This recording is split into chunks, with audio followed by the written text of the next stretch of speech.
wafdi ballaaran oo hogaaminaya gudoomiyaha xusbiga mucaaradka ee wadani Cabdiraxmaan Maxamed Cabdilaahi Cirro ayaa u soo kici timay gobolka Togdheer taasoo intii uu ku sii jeeday gobolkaasi ayaa waxa si ballaaran loogu soo dhaweeyay degmada Qoyto oo 25 kiiloomitir u jirta magaalada Burco halkaas ay kula hadleen wafdigan hogaaminaya gudoomiyaha xusbiga mucaaradka ee wadani dadweynaha kala duwan ay ka soo xadiray goobtaas ayaa waxa hadaladoodii kamid ah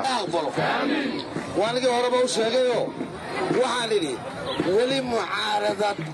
ka raja dhow maarag mucaaradad toban sanadooda arkay mucaaradad toban sanadooda mid 8 sanadooda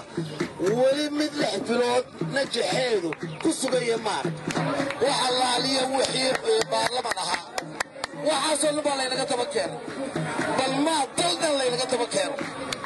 waxa weeye mudane gudoomiye haddaanu nahay dadweyne degmada Qoyta waa ku soo dhaweynaynaa kusoo dhaweyn degmada